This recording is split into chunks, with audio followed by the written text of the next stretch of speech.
Pessoal, boa tarde, boa noite ou bom dia, né? Dependendo aí do horário em que você está assistindo esse aulão.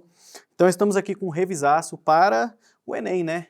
Vamos aqui debater e conversar um pouco sobre as principais características do Enem, como que a prova de geografia é apresentada no Enem e como que você pode se sair melhor nesse processo avaliativo. Se você está assistindo, você já está ao final aí do seu processo do ensino médio, então você já passou por outros certames antes, e a ideia aqui é a gente pegar alguns pontos principais, você entender um pouquinho qual é a linguagem da prova, como que a prova funciona, como que ela cobra os conteúdos, para que justamente você tenha uma facilidade maior.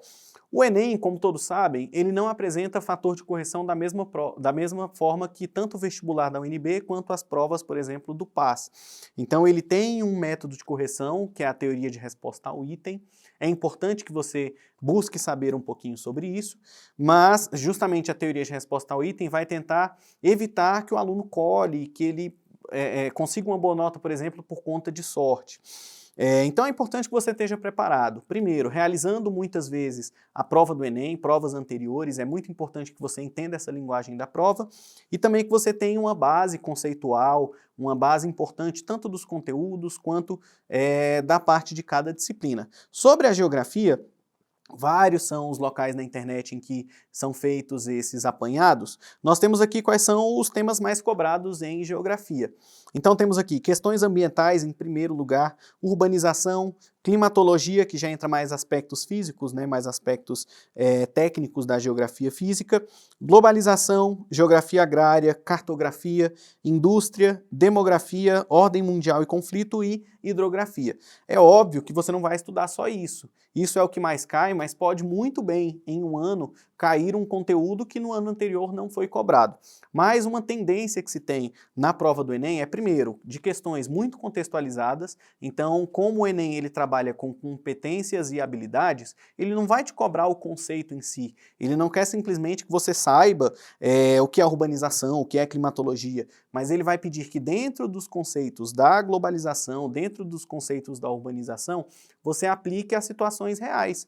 Você aplique a fatos que estão acontecendo, seja no nosso país, seja em outros locais do mundo, seja num passado recente. Então as provas de geografia elas vão trazer sempre essa contextualização para tentar linkar os conteúdos, a questão técnica, a questão teórica, à questão prática. Então você tem que colocar em prática os conteúdos por meio do que o Enem designa como sendo habilidades e competências. Aqui nós estamos com um aulão. Nesse aulão, eu vou tentar, primeiro, abordar questões atuais, nós vamos corrigir alguns itens do ano anterior, ou seja, provas de 2020, lembrando que as provas de 2020, o Enem 2020, foi aplicado já em 2021. Em função de toda a pandemia provocada pela Covid-19. Então, vamos corrigir algumas questões desse ano anterior, mas sempre tentando linkar com questões atuais. Basicamente, eu separei aqui 3 itens, 3 questões do Enem de 2020. Nessas questões são abordadas principalmente questões ambientais e questões relacionadas ao espaço rural brasileiro. O Enem ele gosta muito de pegar questões relacionadas ao espaço rural brasileiro, por quê? Por mais que cerca de mais de 85% da população do Brasil viva no espaço urbano, a nossa economia, a nossa visão do Brasil no mundo é como um país agroexportador. Então o espaço agrícola, o espaço rural brasileiro, a produção agropecuária, a produção do extrativismo, ela tem um peso muito grande para a economia brasileira. Então por isso que vamos pegar essas questões. Agora, no ano de 2021, nós estamos passando por uma série de situações que são problemáticas e uma série de situações que podem se tornar objetos de provas. Lembre que a prova ela não costuma trabalhar com aspectos políticos, ela costuma trabalhar com aspectos práticos da vivência e aspectos ambientais, aspectos do que tem acontecido. Nesse ano de 2021, nós estamos passando novamente, infelizmente, por uma crise hídrica, fruto de uma série de fatores, tanto de questões de gestão política, quanto questões ambientais, do regime climático do hemisfério sul, quanto também de questões relacionadas ao abastecimento de água para a população, a como que as populações em situação de vulnerabilidade reagem a isso.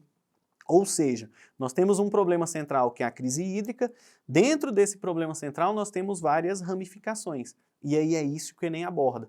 Então, em cima de uma problemática como a crise hídrica, podem ter questões de biologia, de química, de física, de história, de geografia e várias outras. Tudo bem? Então vamos aqui ver os itens, vamos ver a linguagem da prova, vamos ver o contexto que abarca essas questões e ir um pouquinho além, justamente tentando imaginar próximas questões que possam vir sobre essa temática. Nessa prova de Geografia do Enem em 2020, nós vamos começar aqui então pelo item 47. Aqui nós estamos fazendo baseados no caderno azul. Então, caso você tenha aí um outro caderno, você procure esse item, porque eles só mudam a sua ordem. Então, o item ele traz aqui um enunciado, um texto introdutório. Esse texto diz o seguinte: as estatísticas mais recentes do Brasil rural revelam um paradoxo que interessa a toda a sociedade. O emprego de natureza agrícola definha em praticamente todo o país, mas a população residente no campo voltou a crescer, ou pelo menos parou de cair. Esses sinais trocados sugerem que a dinâmica agrícola, embora fundamental, já não determina sozinha os rumos da demografia no campo. Esse novo cenário é explicado em parte pelo incremento do emprego não agrícola no campo. Ao mesmo tempo, aumentou a massa de desempregados, inativos e aposentados que mantêm residência rural. Então, o título do texto é Velhos e Novos Mitos do Rural Brasileiro, Estudos Avançados, um texto de 2001. Ou seja, estamos falando de um texto de 20 anos atrás, mas que ele representa uma dinâmica atual. É muito comum que falemos que no espaço rural nós temos um processo que é o êxodo rural, que é a saída da população do campo para a cidade. É muito comum também que falemos que o processo de modernização agrícola, ele acaba empurrando essa população do campo para a cidade, tendo em vista que começa a faltar emprego, que a mão de obra das pessoas começa a ser substituído pela mecanização. Um grande exemplo disso é o processo do corte, da colheita da cana, que até algumas décadas atrás era feito praticamente todo manual, e hoje em dia é feito praticamente todo mecanizado. Ou seja, até um tempo atrás, você tinha um espaço rural sendo completamente influenciado pela dinâmica produtiva. O que o texto está trazendo aqui, e aí é uma questão atual, é que essa situação produtiva ela não impacta diretamente situações demográficas. Então, ou seja, estamos tendo aí algo que está destoando do que vinha acontecendo antes. Com base nesse texto, nós temos aqui os enunciados. Sobre o espaço brasileiro, no caso que ele está falando do espaço rural, o texto apresenta argumentos que refletem, letra A heterogeneidade do modo de vida agrário, letra B, a redução do fluxo populacional nas cidades, letra C, correlação entre força de trabalho e migração sazonal, letra D, indissociabilidade entre local de moradia e acesso à renda, e a última, letra E, desregulamentação das propriedades nas zonas de fronteira. Só para a gente entender um pouquinho esse contexto, então o que eu falei aqui para vocês foi sobre êxodo rural. O que o texto está trazendo é que todo o processo que nós tínhamos conhecido como êxodo rural, ele começa a ser colocado em prova, em xeque, pelo menos em algumas localidades. Então, primeiro, o que é o êxodo rural? O êxodo rural é a migração das pessoas de zonas rurais para zonas urbanas. Esse processo não é apenas brasileiro, esse processo aconteceu em todos os países que passaram por processo de urbanização. Ele está associado ao processo de urbanização, mas ele também está associado a processos de migração e também a processos do espaço rural. No caso aí, como nós temos no slide, nós temos um gráfico que ele vai justamente mostrar de que forma que ocorreu essa migração da população urbana e da população rural desde o ano de 1950 até o ano de 2010. Apenas lembrando aqui, nós temos 1950, 1970, 1991 e 2010. Esses dados eles são feitos a partir do censo demográfico. O censo demográfico é feito no Brasil a cada 10 anos, desde 1872. No ano de 1991, nós tivemos um problema político, no caso, o impeachment do então presidente, e aí o censo demográfico ele teve uma mudança, ele foi feito em 1991. É importante lembrar, isso também pode ser um tema cobrado, que o nosso censo demográfico de 2020 não foi realizado, em função da questão da pandemia, e agora em 2021 não tem muita previsão de que seja feito. Então nós estamos atrasados em relação a dados demográficos sobre a população brasileira, que são extremamente importantes para que a gente possa traçar políticas públicas, traçar uma série de questões relacionadas à população. Então aqui eu tenho a divisão por regiões. Então eu tenho região Nordeste, região Sudeste, região Norte, Centro-Oeste e região Sul. Um ponto importante, primeiro, industrialização no Brasil, ela começa de fato a ocorrer de forma mais acelerada enquanto um plano estatal a partir de 1950. A industrialização é um dos fatores que induz o processo de urbanização. Então, o que que isso significa? A partir do momento que o Brasil começa a se tornar um país industrial, esse processo vai induzir o Brasil a também ter cada vez mais a sua urbanização acelerada. O Brasil entra então no processo industrial no que é chamado de segunda revolução industrial, ali durante a metade do século XX. Esse processo ele acontece no Brasil de forma muito acelerada, de forma muito rápida. Nós temos que lembrar que tanto os Estados Unidos quanto também a Europa e algumas regiões da Ásia também, eles passam por um processo de industrialização entre o século XVIII e século XIX. No século XIX, por exemplo, os Estados Unidos vai entrar nesse circuito industrial. No Brasil, nós só temos esse processo no século XX, e esse processo no século XX vai ser acelerado, e tudo que ocorre de forma acelerada ocorre também de forma muitas vezes não planejada. Então, muitos problemas que nós temos atualmente no processo de urbanização é fruto desse processo acelerado, descontrolado, que em poucas décadas levou grande parte da população do campo para a cidade. Industrialização no Brasil começa na região sudeste. Então, se observarmos aí no gráfico, a população rural, ela mesmo em 1950, já era equivalente à população urbana. A partir de 1950, entre 1950 e 1960, esse processo se dá de forma muito acelerada. Então a linha aí do gráfico ela está bastante ascendente. Então esse processo foi muito rápido. É justamente a região que vai ter esse processo de êxodo rural de forma mais cedo, justamente por conta desse processo de industrialização. Tanto o Centro-Oeste quanto o Nordeste e o Norte, eles vão apresentar processos mais tardios. No Centro-Oeste, o processo de urbanização não necessariamente está associado à industrialização. No Centro-Oeste, nós tivemos o processo que é conhecido como Marcha para o Oeste, que era justamente uma tentativa de trazer a população que estava toda concentrada ao longo do litoral, desde o processo de colonização, para o interior do Brasil. Então, no Centro-Oeste, o que vai induzir esse processo de urbanização e, consecutivamente, o êxodo rural, é o que nós vamos ter como a expansão da agricultura sobre o cerrado. O cerrado, ele tem uma das características marcantes de ter o seu solo muito ácido. Esse solo ácido, ele era uma barreira para a expansão da fronteira agrícola. A partir da década de 1970, com a correção dessa acidez e processos de pesquisa e produção científica feito pela Embrapa, o Centro-Oeste ele se torna uma região extremamente produtiva. Então o processo de calagem do solo, o processo de redução da acidez do latossolo do cerrado, ele vai permitir que o cerrado seja hoje o celeiro agrícola do mundo, é o local onde mais se produz grãos do mundo inteiro. Praticamente toda a soja consumida no mundo é produzida aqui. Esse processo de modernização, ele já é introduzido com uma alta mecanização. A mecanização, ela demanda menos mão de obra. Para mecanizar, para fazer um processo de uma produção de uma monocultura, eu preciso estabelecer latifúndios. Então a população que ali reside, ela é forçada a sair desses espaços rurais e migrar para espaços urbanos, então configurando aí o êxodo rural.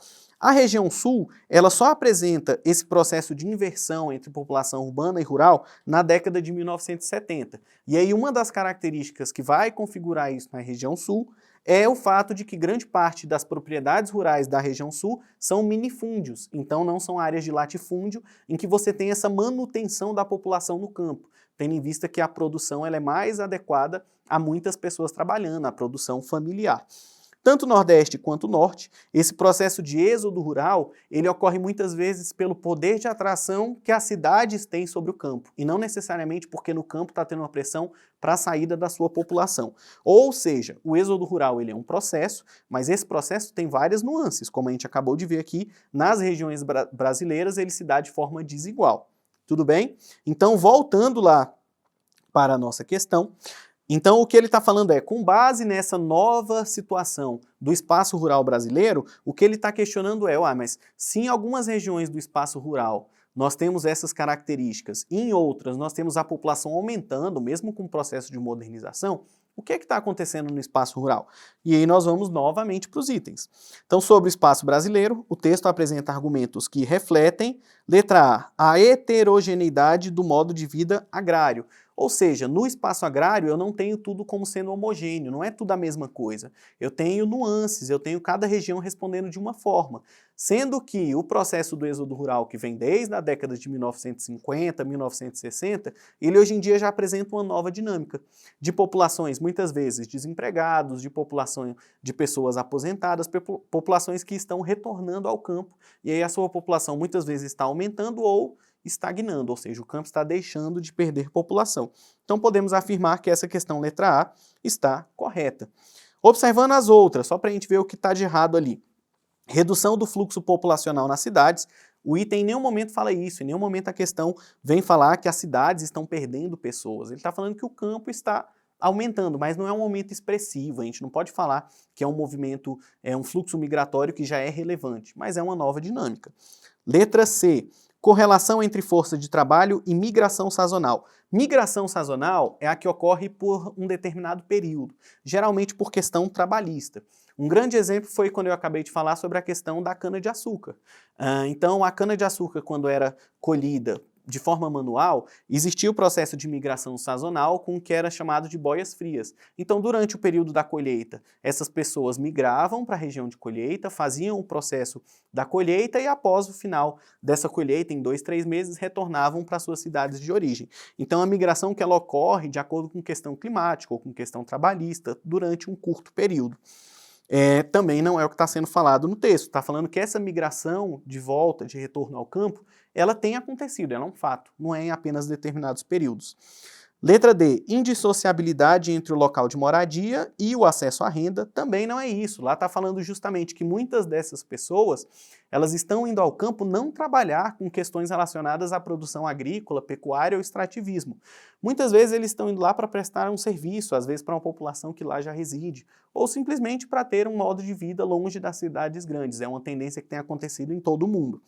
E por último, a letra E, desregulamentação das propriedades nas zonas de fronteira, também não é nada disso que está sendo falado. Tranquilo? Ou seja, conseguimos aí corrigir a questão, comentar um pouquinho ela, ver qual é a linguagem dessa questão e, além disso, ir um pouquinho mais além para a gente comentar toda essa situação aí sobre o espaço rural brasileiro. Questão 51, ela vai falar sobre modos de produção. Ela também é uma questão muito importante porque é uma questão bastante atual. Quando a gente fala que as questões ambientais estão diretamente relacionadas com as pautas, tanto dos países quanto dos seus governantes e tudo mais, é muito importante que a gente pense em rever tanto práticas agrícolas, quanto pecuárias, quanto industriais, quanto comerciais, e aí o espaço agrícola, o espaço rural, ele entra também nesse contexto em que deve ser pensado novas formas que tragam menos danos ambientais, menos problemas. Então aqui nós temos uma questão em que você tem que analisar um ideograma aqui que ele apresenta, então uma imagem que ela vai apresentar uma dinâmica do campo. Então, olha lá, Zona de Pastoreio e Cultura de Algodão e Cereais do Agreste, 1963. Apenas pelo título a gente já consegue entender um pouco do que a questão está trazendo. Então aqui eu tenho esse círculo, nesse círculo eu tenho cultivos agrícolas e também de pecuária, e esses cultivos eles estão separados pelos meses do ano, e aí como você pode ver eles não estão ao longo de todo o ano. Quando a gente pensa na agricultura atual, a agricultura de latifúndio, a agricultura realizada nas monoculturas, essa agricultura ela tenta ao máximo estender a sua produtividade durante o maior período do ano. A ideia dele é aumentar a produtividade. Isso é feito com base no uso de transgênicos, com base no uso de agrotóxicos, com base no uso de fertilizantes, qualquer coisa que possa aumentar a produtividade. Muitas das vezes isso traz um custo ambiental muito grande. Quando a gente olha esse esquema, que é de 1963, a gente está falando de um período pró-modernização agrícola no Brasil. Então, nesse período, nós vamos ter ainda práticas que são consideradas práticas tradicionais. Com base nisso, nós temos aqui, então, a nossa questão. A dinâmica produtiva apresentada na imagem tem como estratégia central a letra A, separação pelo tipo de solo, letra B, exportação da colheita sazonal, letra C, priorização da tecnologia moderna, letra D, adequação pelo tempo da natureza e a letra E, intensificação da atividade pecuária.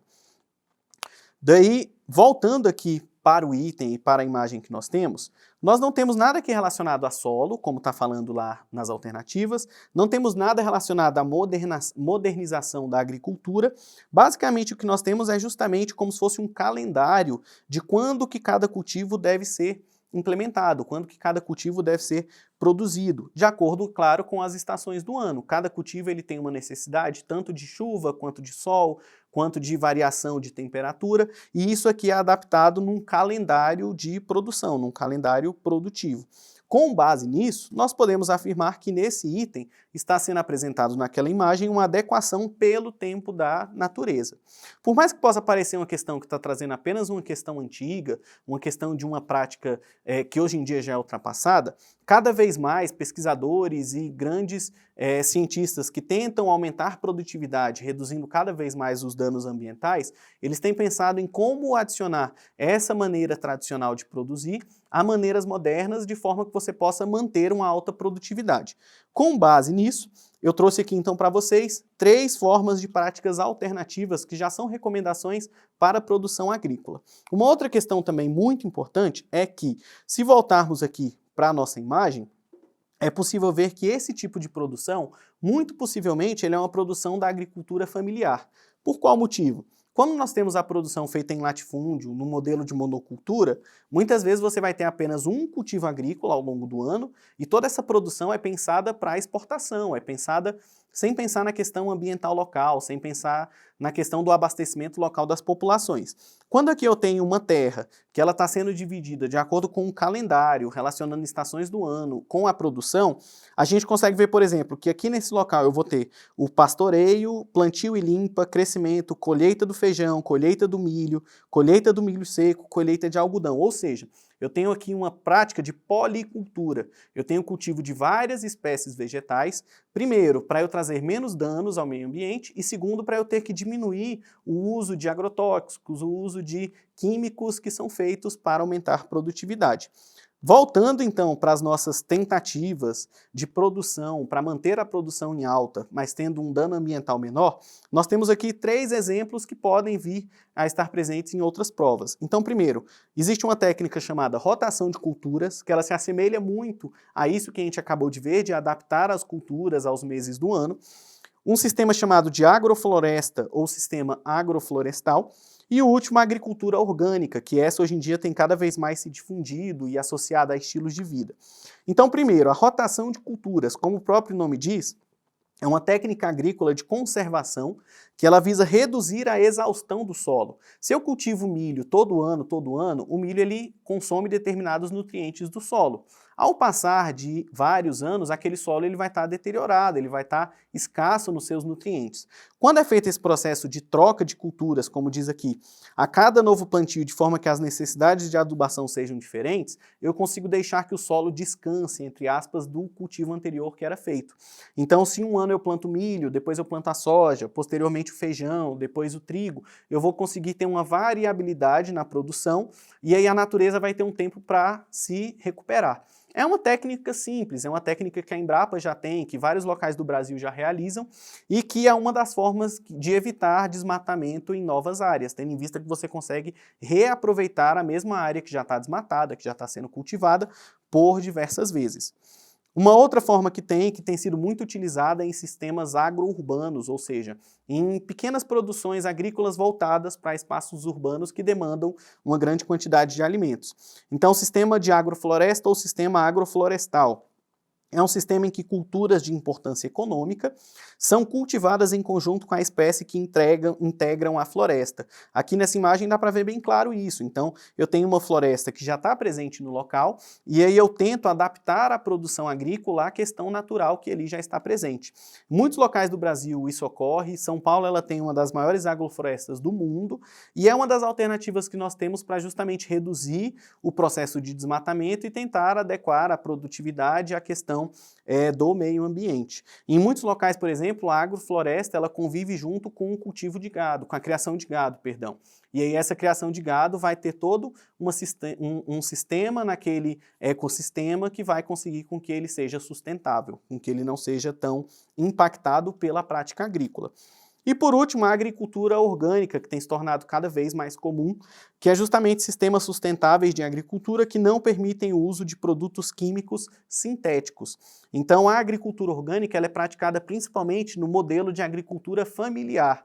Então, naquele modelo que ele está voltado para a venda, para o comércio interno, para a produção toda voltada para o mercado local do país. Basicamente é essa produção, a da agricultura familiar, feita em minifúndio, a partir da policultura, que ela vai acabar alimentando a nossa população. Grande parte dos gêneros alimentícios feitos em latifúndio, eles são pensados para exportação.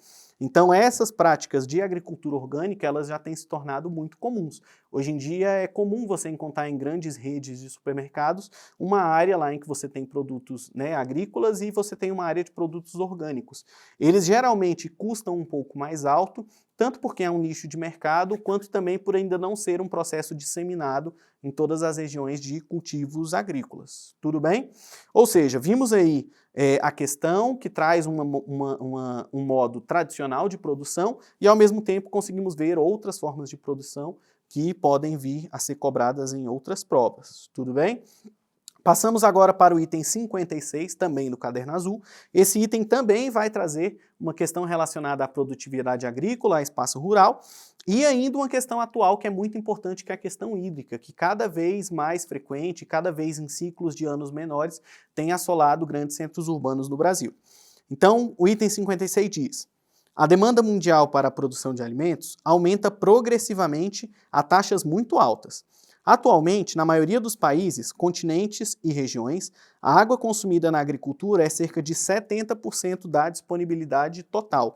É muito importante que a gente compreenda isso, que da água utilizada, a grande maioria vai parar na agricultura.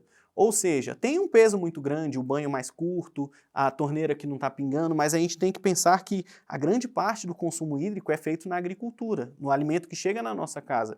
Então é importante também que se pense formas de otimizar esses processos de rega, esse processo de irrigação, para que a gente tenha cada vez menos perda dos recursos hídricos.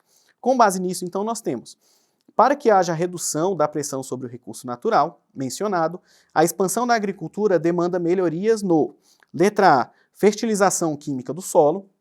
Letra B, escoamento hídrico do terreno. Letra C, manutenção de poços artesianos. Letra D, eficiência das técnicas de irrigação. E por último, velocidade das máquinas colheitadeiras. Sobre isso, é importante que a gente pense nas técnicas de irrigação. Várias são as técnicas de irrigação que são utilizadas no espaço rural, no espaço agrícola, e é importante que a gente pense nelas porque ela impacta diretamente os espaços urbanos também, tendo em vista, como eu acabei de falar, que grande parte da água, dos recursos hídricos é consumido por esses espaços rurais. Então, pensar formas eficientes de irrigação, de uso da água no espaço rural, acaba impactando nas águas que vão ser abastecidas aos espaços urbanos, nas águas dos reservatórios que são fornecidas.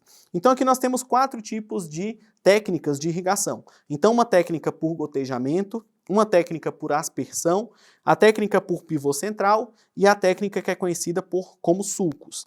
A técnica de irrigação do gotejamento, ela é uma técnica considerada a mais eficiente de todas. Então a água é aplicada diretamente no solo, ela possui cerca de 90% de eficácia, porque nesse processo de aplicar diretamente no solo, você evita uma das principais formas de perdas hídricas durante o processo de irrigação, que é pela evapotranspiração.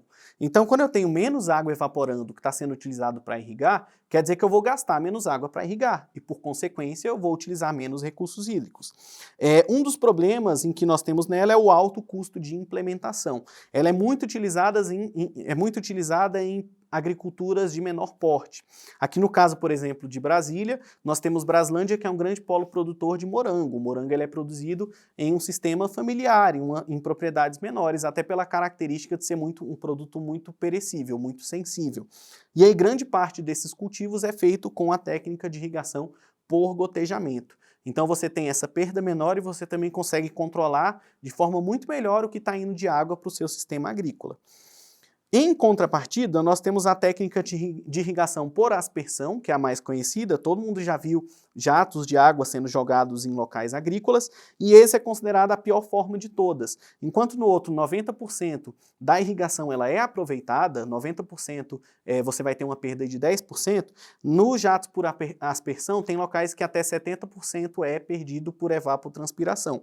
Então você vai ter um custo maior para o produtor, você vai ter um uso maior dos recursos hídricos e, por consequência, você vai ter problemas maiores relacionados ao uso da água. A técnica de pivô central, essa daqui é amplamente utilizada nos sistemas de monocultura, nos sistemas de latifúndios. Os pivôs centrais, eles são gigantescos, eles têm uma dimensão enorme, e como o próprio nome diz, ele nada mais é do que um cultivo ser feito em círculos, e esses círculos eles vão ter um braço mecânico que vai fazer todo o processo de irrigação. Isso daqui é considerado agricultura moderna, só que é uma agricultura moderna que ela também traz muitos danos ambientais. Ela é muito difundida em muitos locais do mundo que tem como principal atividade a agricultura. Então, a região, por exemplo, do Egito, próximo ao Rio Nilo, você vai ter grande concentração de pivôs centrais, justamente porque ele é uma região com bastante tendência à agricultura, tendo em vista que as terras são muito férteis. No Brasil, também existe muito. Aqui em Brasília, a região nordeste de Brasília tem uma grande concentração de pivôs centrais ali próximo à Formosa, que é justamente uma localidade que tem uma grande produtividade agrícola. E, por último, a técnica de irrigação por sulcos, que é a irrigação por superfície. O principal problema associado a essa é quando nós temos o desvio de cursos d'água naturais. Então, seja cursos d'água de grande porte ou cursos d'água de porte menor.